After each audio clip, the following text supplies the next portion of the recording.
Hello everyone. तो कैसे हैं आप सभी। तो हमने यूपीएससी पीवाईक्यू सीरीज में एंशंट इंडिया के क्वेश्चन देख लिए हैं। अब हम मिडवेल इंडिया को देखेंगे। आइए शुरू करते हैं। पहला क्वेश्चन, विजयनगर साम्राज्य के इनमें से किस एक शासक ने तुंगभद्रा नदी पर एक विशाल बांध निर्मित किया और नदी से राजधानी नगर तक कई किलोमीटर लंबी एक नहर और कुल्या का निर्माण किया। आपके ऑप्शन है ए देवराय प्रथम, बी मल्लिक अर्जुन, सी वीर विजय, डी विरूपाक्ष। तो इसका सही आंसर क्या होगा? देवराय होगा। विजयनगर साम्राज्य की स्थापना अगर आपको पता हो तो वो हुई थी 1336 में, और सबसे पहले हरिहर प्रथम जो थे इसके शासक बने। फिर बुक्का ने गद्दी संभाली और बुक्का के बाद हरिहर टू आए, और हरिहर टू के बाद जो है देवराय प्रथम आए। और देवराय प्रथम का जो शासन था 1406 से 4200 ईस्वी तक था, और इन्होंने ही तुंगभद्रा नदी पे और साथ में हरिद्रा रिवर पे, हरिद्रा नदी पे बांध बनवाए थे। ठीक है। एक चीज और जान लीजिए, इन्हीं के समय में निकोलो कॉन्टी, निकोलो कॉन्ती जो इटालवी था, इटालवी मूल का यात्री था, वो आया था। वो कब आया था? 1420 ईस्वी में। तो वो भी कब आया? देवराय प्रथम के समय ही आया था। और देवराय प्रथम के साथ एक और भी घटना घटी। वो ये था कि जो बहमनी शासक थे, बहमनी शासक, और उनका नाम था फिरोज शाह, इनसे ये हार गया था। ठीक है। फिरोज शाह ने देवराय प्रथम को हरा दिया था। ठीक। नेक्स्ट क्वेश्चन है, भारतीय इतिहास के संदर्भ में निम्नलिखित कथनों पर विचार कीजिए। पहला, भारत पर पहला मंगोल आक्रमण जलालुद्दीन खिलजी के राज्य काल में हुआ। दूसरा, अलाउद्दीन खिलजी के राज्यकाल में एक मंगोल आक्रमण दिल्ली तक आ पहुंचा और उस शहर पर घेरा डाल दिया। तीसरा, मोहम्मद बिन तुगलक मंगोलों से अपने राज्य के कुछ उत्तरी पश्चिमी भाग अस्थायी रूप से हार गया था। उपयुक्त कथनों में से सही बताना है। आपके ऑप्शन है ए पहला और दूसरा, बी केवल दो, सी एक और तीन, डी केवल तीन। तो आइए आंसर खोजते हैं। पहला है, भारत पर पहला मंगोल आक्रमण जलालुद्दीन खिलजी के राज्य काल में हुआ। बिल्कुल भी नहीं। इससे पहले भी जो गुलाम वंश था उसके समय में, जैसे चंगेज खा थे, चंगेज खा, ये क्या थे? एक मंगोल नेता थे। और इन्होंने कब आक्रमण किया था भारत पे? तो लगभग 1221 ईस्वी में इल्तुतमिश के समय में इन्होंने आक्रमण किया। तो इस प्रकार पहला स्टेटमेंट क्या हो जाता है? गलत हो जाता है। अलाउद्दीन खिलजी के राज्यकाल में एक मंगोल आक्रमण दिल्ली तक आ पहुंचा और उस शहर पर घेरा डाल लिया, ये बात सही है। तो 1299 में एक शासक था कुतलुक ख्वाजा,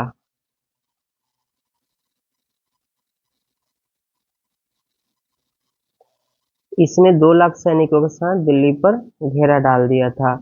और उस समय जो है अलाउद्दीन खिलजी चित्तौड़ के खिलाफ सैन्य अभियान पर था। ठीक है। तो इस तरीके से ये सही हो गया। मोहम्मद बिन तुगलक मंगोलों से अपने राज्य के कुछ उत्तरी पश्चिमी भाग अस्थायी रूप से हार गया। बिल्कुल नहीं। मोहम्मद बिन तुगलक सबसे महान शासक था। तो इस प्रकार जो है दो केवल सही होगा, इसका आंसर बी हो जाएगा। नेक्स्ट क्वेश्चन है, निम्नलिखित कथनों पर विचार कीजिए। 2021 में आया था। पहला, इल्तुतमिश के शासन काल में चंगेज खा भगौरे ख्वारिज्म युवराज की खोज में सिंधु नदी तक पहुंचा था। दूसरा, मोहम्मद बिन तुगलक के शासन काल में तैमूर ने मुल्तान पर अधिकार किया था और सिंधु नदी पार की थी। तीसरा, विजयनगर साम्राज्य के देवराय द्वितीय के शासन काल में वास्को द गामा केरला के तट पर पहुंचा था। उपयुक्त कथनों में से कौन सा सही है? ऑप्शन है ए केवल 1, बी 1 और 2, सी केवल 3, डी 2 और 3। तो देखिए इल्तुतमिश के शासनकाल में 1221 में चंगेज खां ख्वारिज्म युवराज की खोज में सिंधु नदी तक पहुंचा था, तो ये स्टेटमेंट सही है। दूसरा है मोहम्मद बिन तुगलक के शासनकाल में तैमूर ने, तो तैमूर जो आते हैं वो 1398 ईस्वी में आते हैं, और जो मोहम्मद बिन तुगलक का शासनकाल है वो है आपको 1324 से 51 ईस्वी तक में। तो इस प्रकार ये स्टेटमेंट क्या हो जाएगा, गलत हो जाएगा। तीसरा जो है विजयनगर साम्राज्य के देवराय द्वितीय, तो नहीं, वास्को डी गामा जो आते हैं केरला के काली तट पे वो है 1498 ईस्वी में, और इस समय जो विजयनगर साम्राज्य का राजा था वो था नरसिम्हा राय,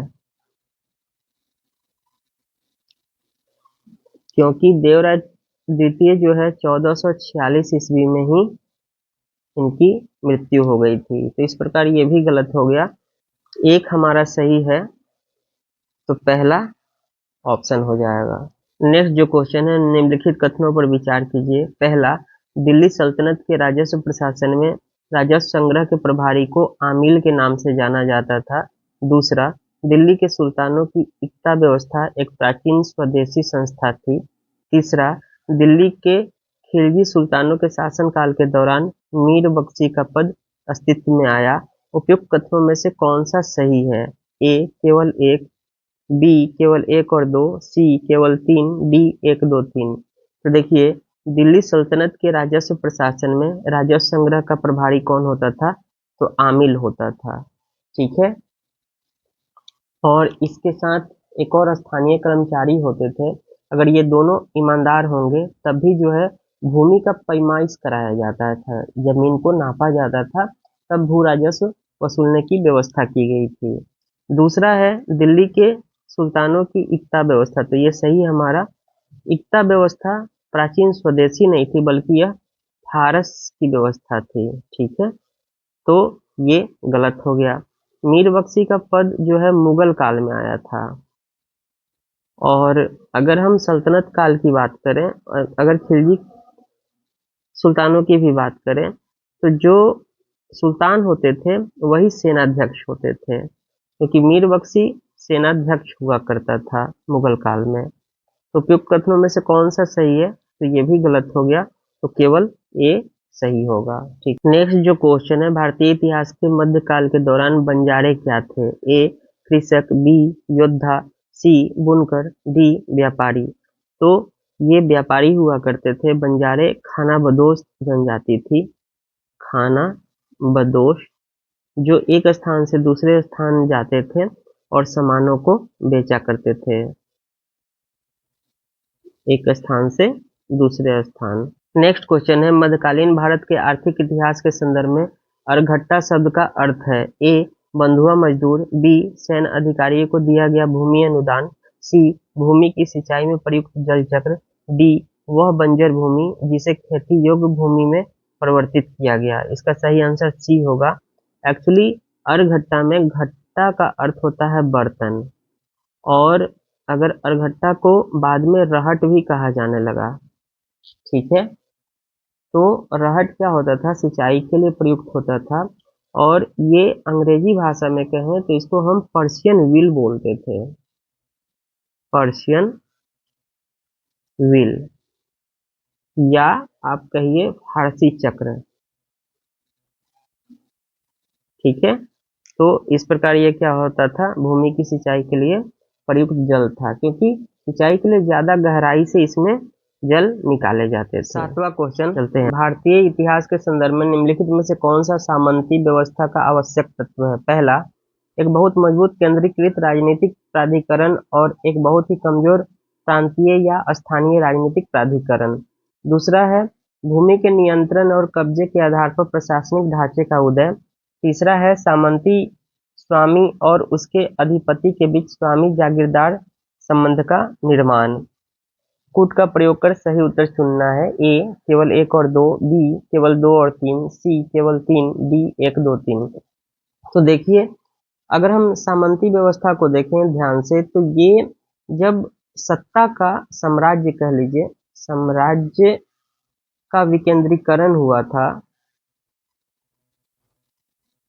तब इसका उद्भव होता है। तो इस प्रकार यह केंद्रीकृत राजनीतिक प्राधिकरण नहीं था।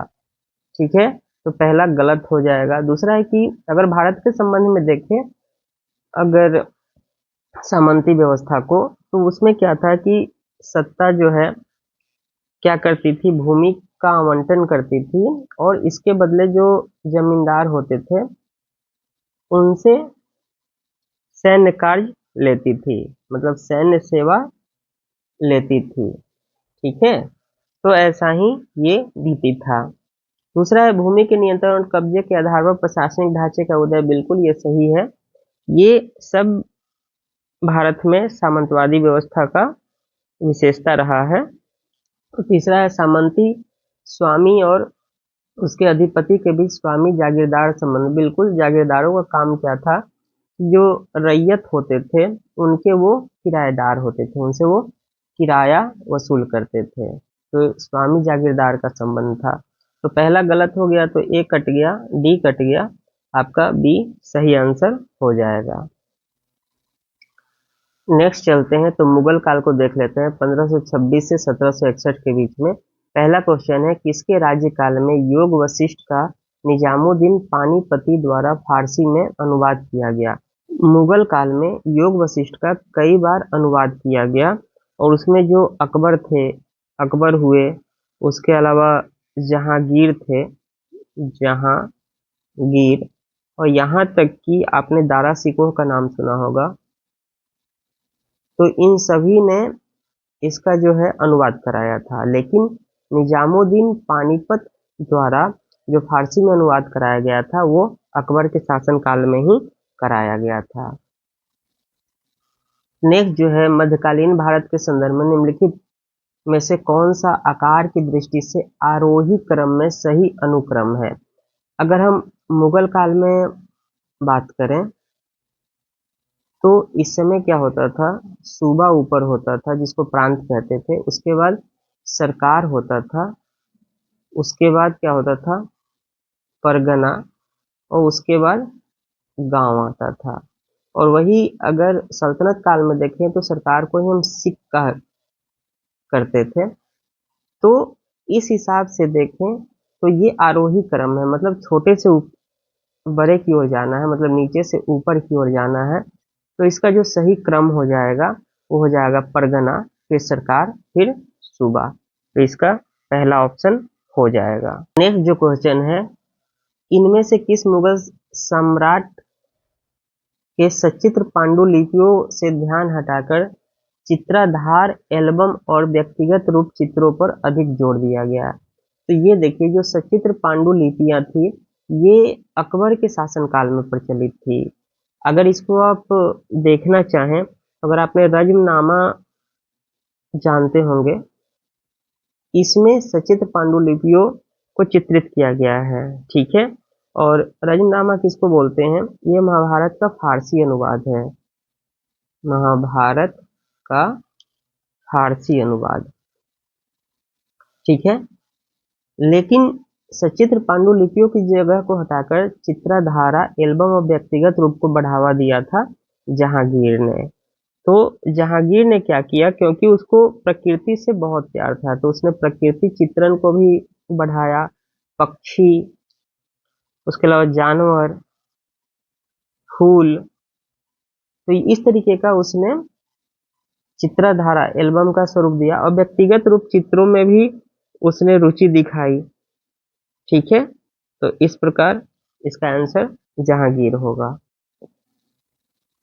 नेक्स्ट क्वेश्चन है, मियां तानसेन के संदर्भ में निम्नलिखित में से कौन सा कथन सही नहीं है? ए, सम्राट अकबर द्वारा इन्हें दी गई उपाधि तानसेन थी। बी, तानसेन ने हिंदू देवी देवताओं से संबंधित ध्रुपद की रचना की। सी, तानसेन ने अपने संरक्षकों से संबंधित गानों की रचना की। डी, तानसेन ने अनेक रागों की मौलिक रचना की। बताना है सही नहीं है। तो इसका जो सही आंसर होगा वो ए होगा, सम्राट अकबर द्वारा इन्हें दी गई उपाधि तानसेन थी, ऐसा नहीं है। तानसेन की उपाधि किसी और ने दिया, अकबर ने इनको मियां की उपाधि दी थी। ठीक है, थोड़ा तानसेन के बारे में अगर मैं आपको बताऊं तो जो तानसेन थे ये बांधवगढ़ था, जो रीवा प्रांत है, वहां के राजा थे रामचंद्र। ठीक है, उनके दरबार में ये गायन कार्य करते थे, संगीतकार थे। और तानसेन उन्हें ग्वालियर के जो राजा थे, ग्वालियर के राजा, और ग्वालियर के राजा कौन थे, तो वो थे विक्रमजीत। विक्रमजीत, तो इन्होंने इनको तानसेन की उपाधि दी थी। ठीक है, और इन्होंने ध्रुपद की रचना की थी, बिल्कुल ये सही है। इन्होंने जैसे गणेश हुआ, शिव हुआ, पार्वती, राम, इनके ऊपर ध्रुपदों की रचना की थी। और तानसेन ने कई मतलब मौलिक रचनाएं की, जिसमें अगर आप जानना चाहें तो मुल्तानी हो गया, उसके अलावा आप समझिए भैरवी है, इन्हीं की रचना है। टोडी है, ये भी इन्हीं की रचना है। चलते हैं आगे। नेक्स्ट है, मुगल भारत के संदर्भ में जागीरदार और जमींदार में क्या अंतर है। ए, जागीरदारों के पास न्यायिक और पुलिस दायित्वों के एवज में भूमि आवंटनों का अधिकार होता था, जबकि जमींदार के पास राजस्व अधिकार होते थे तथा उन पर राजस्व उगाही छोड़कर अन्य कोई दायित्व पूरा करने की बाध्यता नहीं थी। दूसरा, जागीरदारों को भूमि का आवंटन वंशानुगत होता था और जमींदारों के राजस्व अधिकार वंशानुगत नहीं थे। नीचे दिए गए कूटों का प्रयोग कर सही उत्तर चुनिए। ए केवल एक, बी केवल दो, सी एक और दो, डी ना तो एक ना ही दो। तो देखिए यहाँ जो स्टेटमेंट दिया गया है, एक है जमींदार और दूसरा है जागीरदार, ये दोनों एक दूसरे को इंटरचेंज कर दिया गया है। जो जागीरदार होते थे वो बेसिकली सैन्य सेवा दिया करते थे, और सैन्य सेवा के बदले उन्हें जो भूमि आवंटित की जाती थी उस पर वो राजस्व वसूल करते थे। ठीक है, तो राजस्व वसूली का काम भर इतना था, उनका कोई भूमि पर अधिकार नहीं होता था, और ये योग्यता के आधार पर मनसब में काम करते थे। इसलिए इनका जो भूमि था वो वंशानुगत नहीं होता था। जो गैर कृषि भूमि होती थी बाद के समय में इन्हें दी जाती थी। दूसरी चीज जो है, जमींदार जो थे वो स्थानीय लोग होते थे। ठीक है, और कि जाति आधारित व्यवस्था के कारण इनकी स्थिति मजबूत हुआ करती थी। तो ये क्या करते थे, राजस्व भी वसूल के सत्ता को देते थे और साथ में न्यायिक और पुलिस दायित्व का भी काम निभाते थे। दूसरा चीज है कि चूंकि ये स्थानीय लोग होते थे और जाति में उच्च होते थे, इसलिए उनको वंशानुगत अधिकार भी दिए गए थे। ठीक है, तो जो भूमि आवंटन का वंशानुगत अधिकार था वो जमींदारों को था, ना कि जागीरदारों को। तो इस प्रकार दोनों ही गलत है, तो ना तो फर्स्ट और ना ही सेकंड इसका आंसर होगा।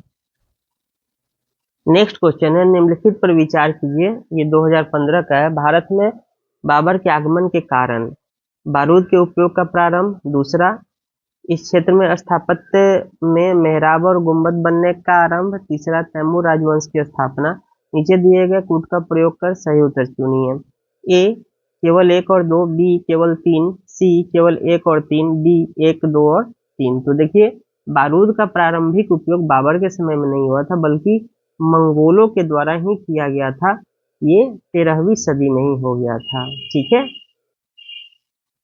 तो ये मंगोलों के द्वारा किया गया था पहली बार प्रयोग।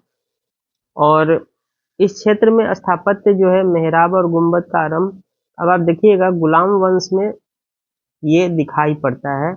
आप लोधी वंश को देख लें, उसमें भी आपको दिखाई पड़ेगा। तो इस प्रकार इससे पहले ही हो गया था। तो ये पहला भी गलत हो गया, दूसरा भी गलत हो गया, ये कट गया, ये कट गया, ये कट गया, तो हमारा ये सही होगा। तैमूर राजवंश की स्थापना इसने की थी और यहाँ पर ये 20 साल तक शासन करता रहा।